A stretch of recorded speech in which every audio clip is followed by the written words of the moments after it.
150 people at max right now. We're only 127 right now. We only got a couple of kids because most of our families got into hotel programs during the winter. Just recently got indoors. So we're only doing fine. These first few tents that you see, that's what happens when disaster comes. That's our disaster, is our tent goes down and the wind takes it off and makes it look like that. You want to do that? Let's go. We're a family. We keep our cats, we keep our dogs. This guy with the snake.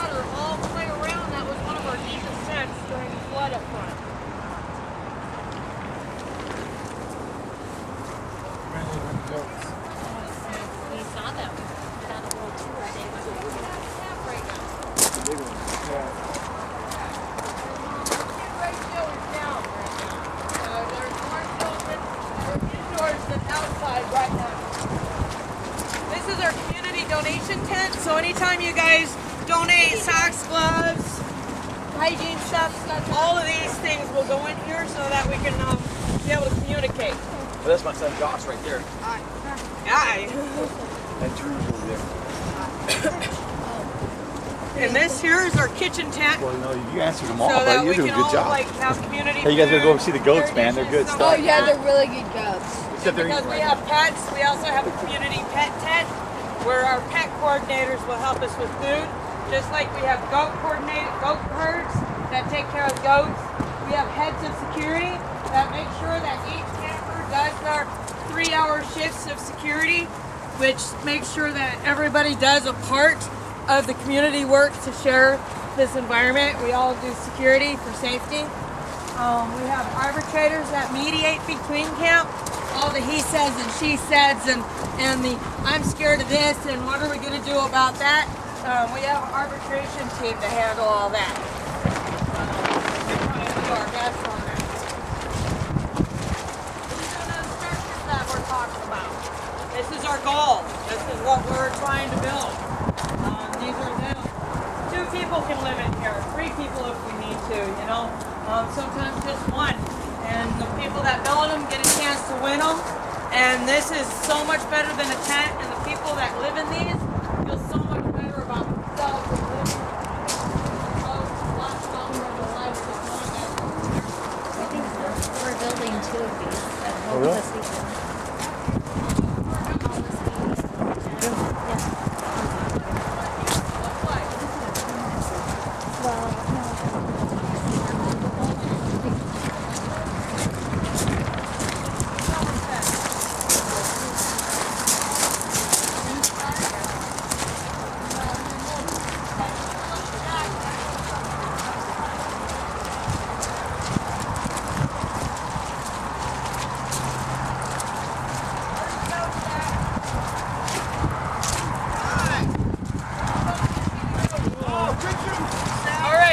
Watch your step through here.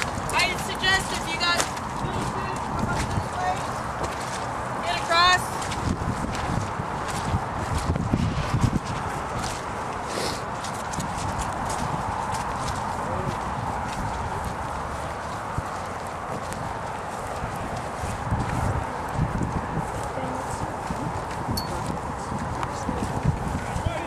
I don't know if you kids know it, but I guess we're building 2 of those structures this weekend in our church parking lot. Oh, those are cute. Do they have names? One is Richard and one is Sally. Richard and Sally, huh? They're both girls. They have the most one of the most comfortable places. No, Richard Hey, and Sally, Richard are and they Sally? just pets? Or are we They like to eat our lawn, and that's why we have them as their lawn mowers. I am not food. I might taste like food. Their favorite food is pineapple. If you were to come out here with pineapple, and if you have a camera, there is one of them that, if they recognize the camera, will do tricks of their own. Oh, really? They love the camera if they notice that it's the camera. I got a camera. So, those are the tricks right there. Got a trick. So no goat milk, huh? No goat milk. No, I think we gotta get babies before we get milk. And I'm not sure that we're adapted to babies yet. You know, Yeah. we have a hard enough time with all this. Doing the duty. I don't really have to do that. Yeah, everybody gotta go, Yeah, I'm not going in there right now. Right, Gavin? I don't have any munchies for you. So close.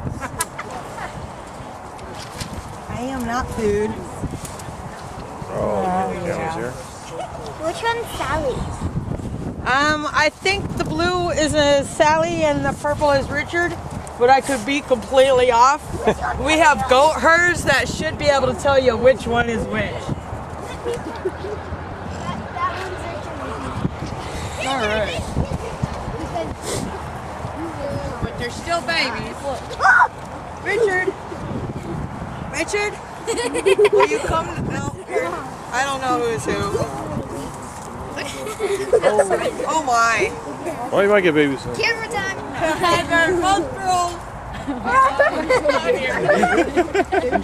We should do that. Mom, me and Grant have a proposal.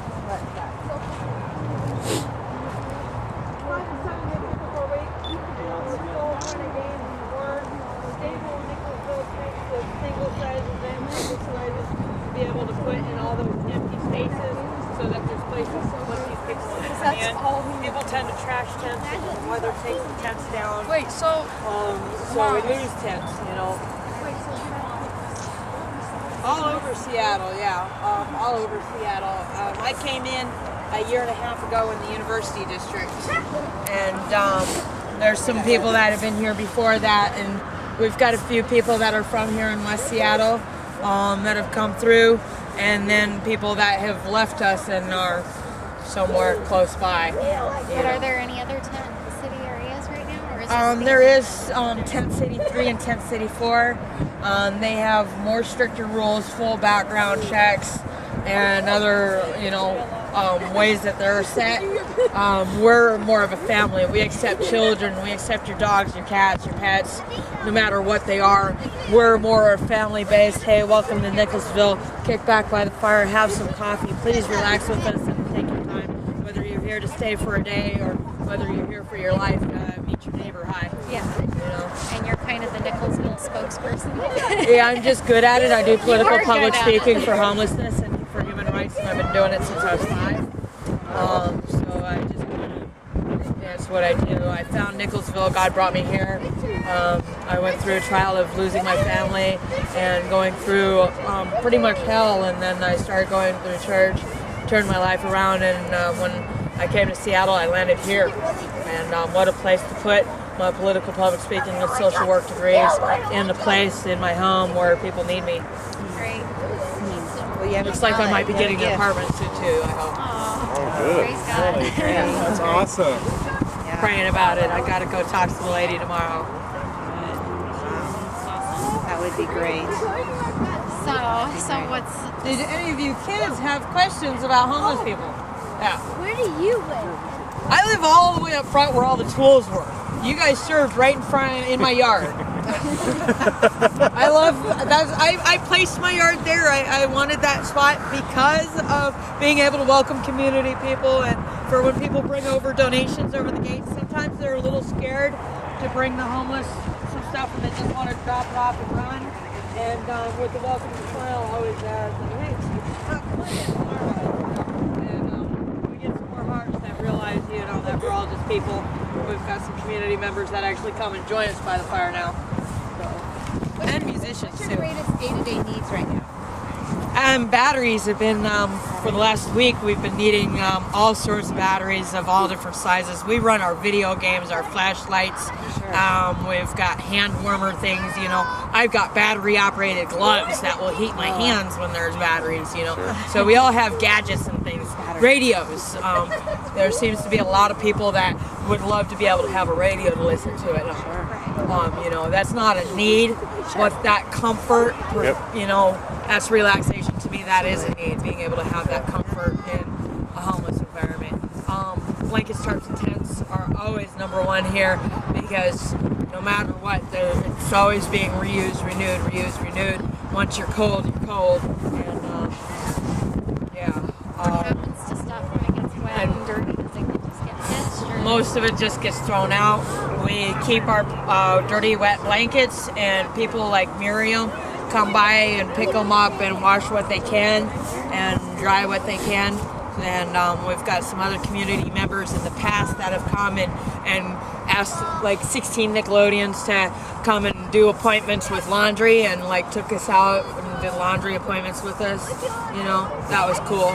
That was a youth group did that. They adopted 16 Nickelodeons for one load of laundry. And then they went and discussed life, the universe, and everything on their load of laundry and brought it home. Socks. So, this environment, our feet are wet. And they're constant, and our shoes get wet, and a lot of us, we have some big-footed people that they only have 1-2 pair of shoes. And so even though they have 3-4 pairs of wet socks or socks on, those socks in a couple hours are going to be wet, and we need to replace them with dry socks. We had a gentleman here get frostbite, and thankfully didn't lose any toes, but he did have severe blisters and burns because of being wet. And pneumonia, prevention of pneumonia. So, yeah. Do you guys have your own tents, or do you guys get tents donated? Both. I get a Social Security disability check, so every 3 months I get myself a new tent, and I give Nicklesville my old tent. And I'm spoiled rotten because I'm gifted and blessed with an income to be able to do that. Other people are based on donations of tents. So most of the times our tents are donated to us by community members, whether they're just a little itty-bitty tent or really big, huge tents like you see here and bigger. We do get families that are 8-10 people in one family, and we don't have right now a tent even big enough to put that family in if they were to come. Yeah. do you have any families here now? We met the one boy, we're gonna say Trey. Yeah, we've Trent. Trent's 10 years old, he lives here, and right now the 18-month to 2-year-old is currently indoors, outdoors. They've got a temporary place to be, and then they come here for their needs, like food and stuff, and then they go home, and that's it for now. Our other family got into a place. So my cousin just got into a place. He was here. He was a 9-year-old native boy that was here, and we're trying to get them out as quick as they come in. And we do contact CPS when they come in, so we get agencies that say, well, check out this resource. And what's nice with the CPS workers is they're looking at if that doesn't really work for that family, that this is still more positive than some